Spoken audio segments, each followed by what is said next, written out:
तो गाइस आज मैं आप लोगों के सामने एम्पायर मैगजीन का रिव्यू देने वाला हूँ, जिसमें आपको पता चलेगा कि मार्वल के आने वाले इवेंट एम्पायर के अंदर आपको क्या क्या देखने को मिल सकता है, कौन कौन से सुपर हीरोज और इसकी कहानी क्या हो सकती है। तो इसके पहले पेज पे लिखा हुआ है कि मून के ब्लू एरिया के ऊपर एक सेलेस्टियल मसीहा आता है और उससे क्री और स्क्रल्स के बीच की चल रही लड़ाई एक नया मोड़ ले लेती है। अब वो लड़ना छोड़कर एक साथ आ चुके हैं, और वो भी किसके खिलाफ?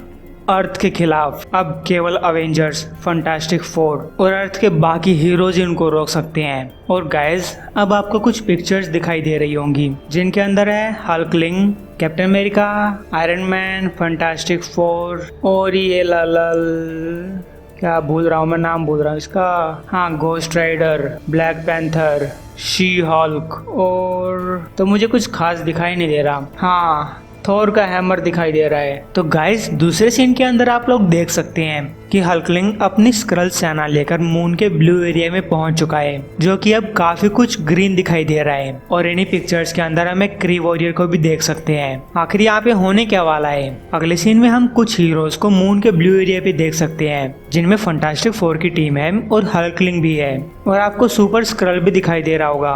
और जब अपने हीरोज इस तरीके से बातें कर रहे थे, तभी हल्कलिंग उनमें से एक औरत को मार देता है। ये कौन सी औरत है ये तो मुझे ज्यादा कुछ दिखाई नहीं दे रहा, ये तो वक्त ही बताएगा। लेकिन फिर वहाँ पे एक धमाका होता है और वहाँ पहुँचते हैं कैप्टन अमेरिका, थोर और आयरन मैन, जिनके हाथ में सिम्बियोट जैसा कुछ दिखाई दे रहा है, या फिर ये सिम्बियोट ना होकर वेजिटेशन भी हो सकती है। लेकिन इस चीज के सिम्बियोट होने के सबूत आपको आखिरी सीन में पता चलेंगे। तो अगले सीन के अंदर हम सैवेज एवेंजर्स को देख पा रहे हैं, और ये भी मून पे पहुंच चुके हैं, या फिर हो सकता है कि अर्थ पे हैं, क्योंकि इनके बैकग्राउंड में तारे नहीं दिखाई दे रहे। और आप यहाँ पे वैनम को भी देख सकते हैं। तो सीन चेंज होता है, कुछ और हीरोज की एंट्री होती है, जिनमें है स्टॉर्म, डॉक्टर स्ट्रेंज, शील्ड को तो आपने पहले देख ही लिया था, विजन, स्पाइडरमैन, वांडा, और ये जो लास्ट में मुझे कुछ सही से दिखाई नहीं दे रहा। अगर आपको कुछ हिंट लग रहा हो तो कमेंट में बता दीजिएगा।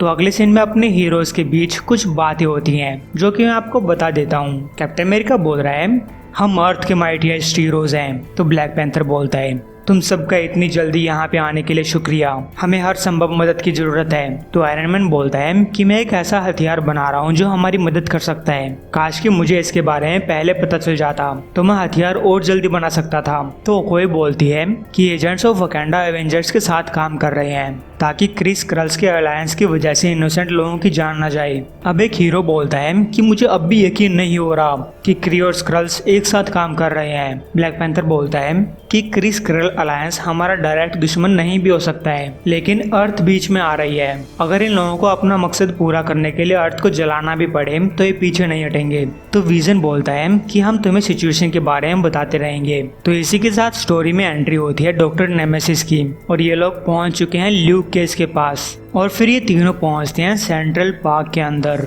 जहाँ पे कुछ अजीब सी सिचुएशन हो रखी है। यहाँ पे कुछ अजीब वेजिटेशन ग्रो करने लग रही है। और फिर कहानी के अंदर एंट्री होती है एक्स मैन की। मैं जानता हूँ कि इससे पहले आपको हाउस ऑफ एक्स सीरीज देखने की जरूरत है, और अगर इस पे अच्छे खासे व्यूज आ सकते हैं तो मैं ये सीरीज भी आपके सामने जरूर लाऊंगा। लेकिन जहाँ तक मेरा एक्सपीरियंस है, एक्समैन को ज्यादातर लोग देखना पसंद नहीं करते।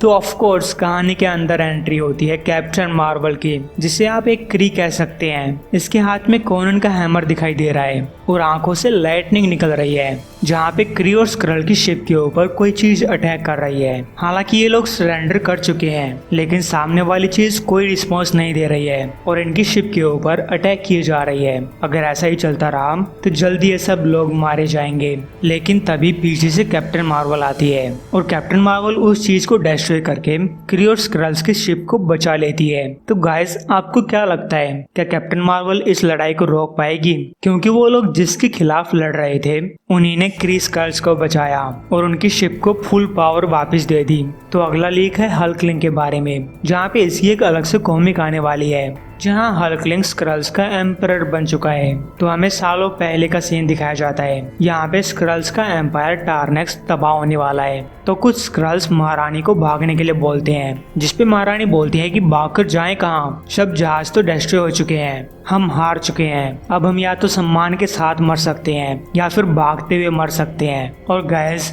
तब हमें दिखाई देता है कि वहाँ पे तबाही क्यों मची हुई है, क्योंकि गैलेक्टस उनके प्लेनेट पे आ चुका है। तो मरने से पहले राजकुमारी महारानी को बताती है कि जब मार्वल हमारे यहाँ पे बंदी बनाया गया था तो मैंने उससे प्यार किया था और हम दोनों की एक औलाद थी, और हमारे फादर ने उस बच्चे को मारने की कितनी ही कोशिश क्यों न की, लेकिन वो जिंदा बच गया और मैंने उस बच्चे को स्पेस टाइम के थ्रू एक ऐसे प्लेनेट पे भेज दिया जहाँ पे गैलेक्टस और ये लड़ाई कभी नहीं पहुँच सकती। और गाइस, हल्कलिंग वही औलाद है। तो कैसा लगा मेरा सरप्राइज? मेरा नहीं, मतलब मार्वल का सरप्राइज। तो सेकंड लास्ट सीन के अंदर आप लोग देख सकते हैं कि अपना स्पाइडरमैन और अपना लोगन भी फंटास्टिक फोर की टीम के अंदर आ चुके हैं। आखिर होने क्या वाला है? साथ ही हम सुप्रीम इंटेलिजेंस को भी देख पा रहे हैं और आपको ये भी पता चलेगा कि जो दो स्पीसीज इतने सालों से लड़ते आ रहे थे वो एकदम से दोस्त कैसे बन सकते हैं। और हाँ, लास्ट सीन के बारे में तो बताना भूल ही गया, नल इज कमिंग। तो गाइस बताइएगा जरूर आपको ये मार्वल प्रीव्यू कैसा लगा।